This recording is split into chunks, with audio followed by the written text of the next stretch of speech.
I'm speaking with Rob Thomas from BT about Backhaul. Rob, can you give us an update on BT's mobile cell site backhaul strategy? I mean, how many cell sites are still connected to E1s and how many are connected with Ethernet?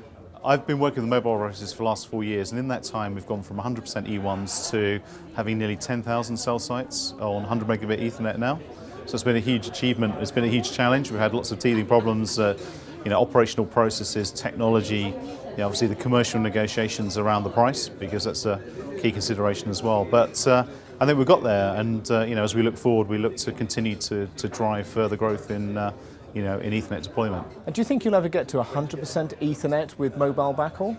One of the challenges for us is that there are many cell sites that are in rural locations, have very long distances away from our exchanges, where Ethernet is just not economically viable, and also where the 3G traffic it just doesn't demand it. So I think we'll see E1s there for a long time, but I think what we will see as 3G rolls out beyond the urban and current suburban areas, I think we'll probably see 60, 70%, possibly 80% deployment of Ethernet.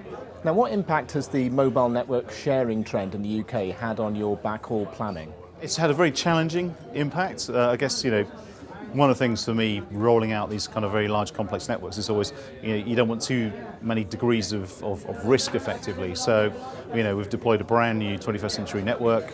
We've dealt with mobile operators to deliver effectively TDM and ATM over Ethernet using some very challenging, relatively new technology.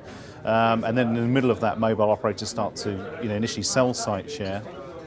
Make sure I pronounce that right, and now start to active RAN share. We're having to deliver some complex routing of traffic or switching of traffic, to different core networks effectively. So it just adds another layer of complexity, and I think it's one that, where we have a process now that has over 30 quite complex operational steps, from the physical deployment of the equipment into sometimes quite congested, cell site cabinets and things, right the way through to complex configuration of edge equipment and then complex routing of core network infrastructure, then, all of these things just add more layers of complexity, and something we've had to work through with our mobile operator customers. And what kind of impact will the introduction of LTE have on your strategy? It's a good question. So there are probably two key aspects. I think one is, as you know, LTE requires the ability to route traffic across the network. So we're currently in the process of building our business case to deploy IPVPN capability over our wholesale Ethernet network, so we can start to provide VPN functionality effectively.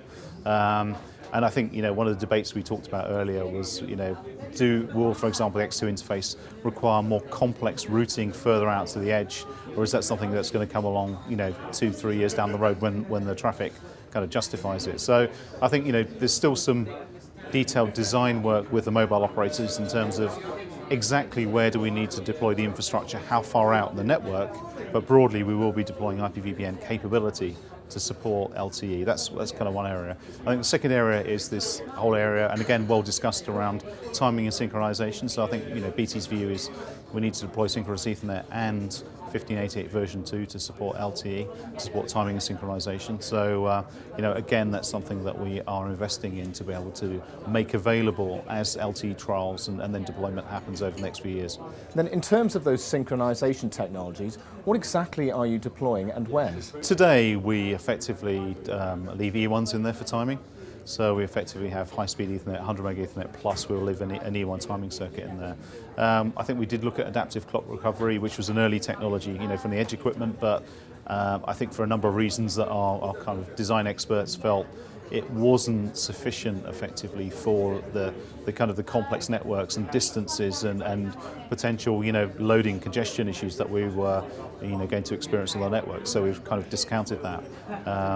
And then I think, what we are in the middle of doing is deploying synchronous Ethernet, and which will effectively provide the out-of-band timing, and then 1588 version 2, which will then provide the in-band timestamp data effectively. Rob, thanks very much. Thank you. Good.